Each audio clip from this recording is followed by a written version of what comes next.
What happens when two heartbroken women swap homes across the world for Christmas? Let's find out.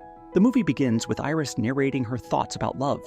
She says there are people who are happily in love, people who fall out of love, and then the worst kind, one-sided love. Unfortunately, that's her situation. Iris works at a newspaper office, and while everyone is celebrating at a holiday party, she's clearly not in a festive mood. Her friend notices she looks upset, and Iris finally admits that she has been secretly in love with her coworker and kind of boss Jasper for 3 years.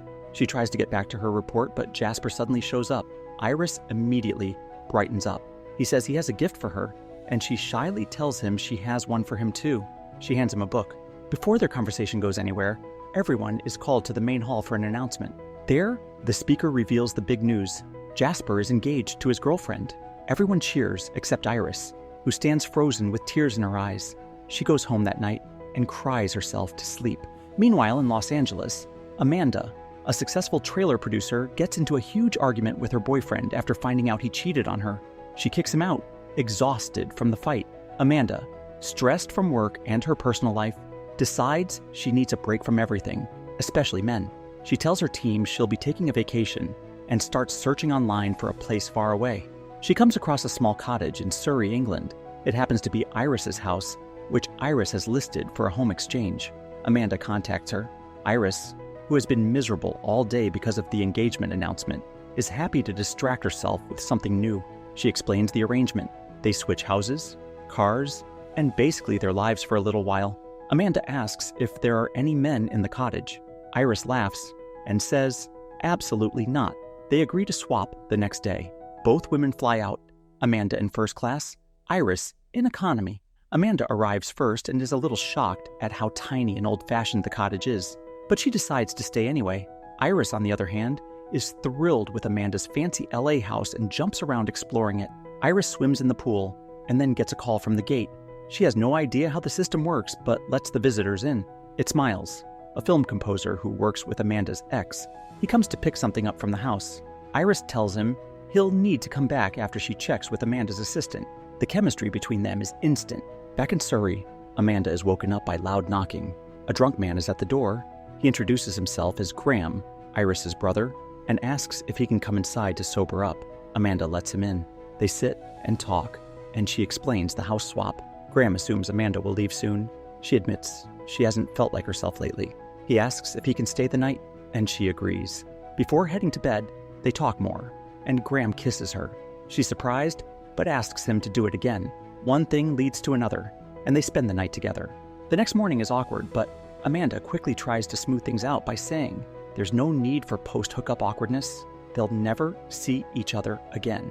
Graham's phone rings, and she notices a woman named Sophie calling, which makes her curious. Graham leaves, saying he usually ends up hurting women just by being himself. Amanda promises she won't fall in love with him, which bothers him more than it should. He invites her to the pub that night, if she's still around. Amanda goes to the airport ready to leave, but suddenly rethinks her decision. She ends up returning to the cottage and later meets Graham at the pub, surprising him. Meanwhile, Iris is out driving in LA when she sees an elderly neighbor walking confusedly on the street. She offers him a ride. His name is Arthur, an old Hollywood screenwriter, and his house is filled with awards and old papers. Iris is amazed and invites him to dinner. That night, she listens to his stories about working in the movie industry since he was 17. When he asks why she came to LA, she admits she's running away from Jasper. She breaks down crying. Arthur comforts her and tells her she needs to see herself as the main character of her own life, not as someone waiting on someone else. The next morning, back in Surrey, Amanda wakes up and sees Graham in the kitchen again, just as she assumes they slept together. He tells her they didn't. He simply stayed over because it was late. Another woman calls his phone, this time Olivia, and Amanda becomes even more curious about what Graham's deal actually is. He then invites her to lunch in town so they can properly get to know each other. At lunch, Graham tells Amanda he feels like she's interviewing him instead of talking to him. She admits she hasn't been on a date in a long time and isn't really sure how to act. He answers her questions anyway and explains that he's a book editor and his whole family works in publishing. When he asks about her family, she tries to keep it shorter. Parents split up when she was 15, which was also the last time she cried.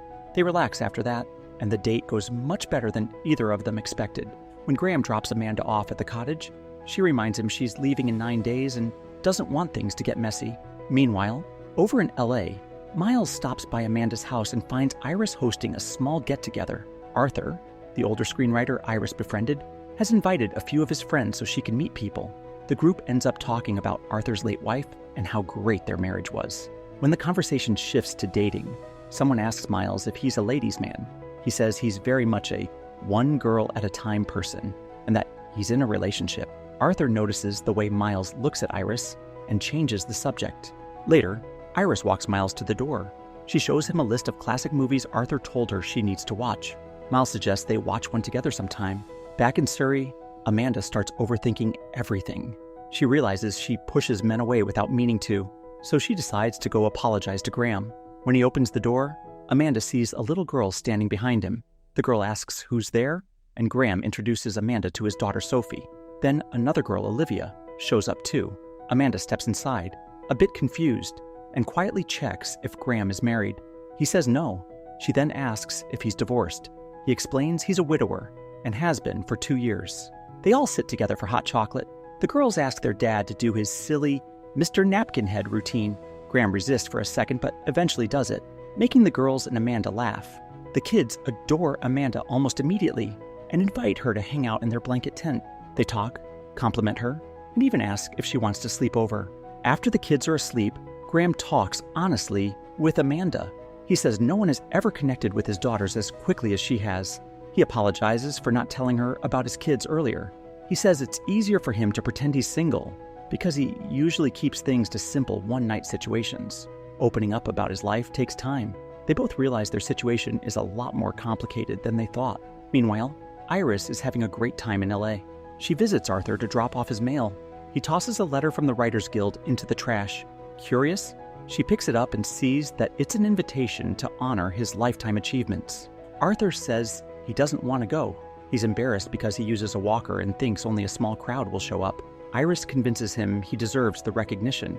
She even helps him build strength so he can walk without the walker at the event. Iris later gets a call from Graham, and she excitedly tells him everything happening in her life. Then she gets another call, Amanda. Iris tries to switch between the two calls and gets flustered. She yells at Graham for getting romantically involved with her house guest, not realizing Amanda can hear her. Amanda cuts in, Iris apologizes, and hangs up. Right after that, Miles calls. He invites Iris to meet him at the video store to pick a movie from Arthur's list. While they're browsing, Miles spots his girlfriend Maggie with another man, looking way too close for comfort. He confronts her, and later ends up lying miserably on his couch. Iris tries to comfort him by sharing her own experience with Jasper and how similar their situations are. They decide to cook pasta, make popcorn, and watch a movie together. Back in Surrey, Amanda is packing to leave the next morning when her dog starts barking. She opens the door and finds Graham there. She immediately kisses him. They spend the night together again. Across the world, Miles plays Iris a melody he's composing for Arthur's walk across the stage. He also plays a small theme he wrote just for her. Iris softens, clearly falling for him. Amanda and Graham talk about their situation. They both know it's complicated, but Graham tells her he loves her. Amanda doesn't say it back, which hurts him, but she didn't expect any of this and isn't ready to admit her feelings. She still wants to make the most of the time they have left. The next day in LA, Iris and Miles have lunch. Maggie calls Miles out of nowhere, saying she wants him back. Miles rushes off, leaving Iris disappointed, but understanding. Iris returns home and gets a call from Jasper. He says he sent her a special gift. When she opens the door, he's standing there himself. She lets him in, still vulnerable to him. He tells her he misses her, and for a moment she falls back into old habits. They start talking about the future, and she asks if he broke up with his fiancée. He casually says he didn't. That's the breaking point. Iris finally snaps, kicks him out, and frees herself from the years she wasted on him. That night, Iris picks up Arthur for the awards ceremony. When they walk into the hall, they're greeted by a huge crowd cheering for him. Arthur is overwhelmed and touched.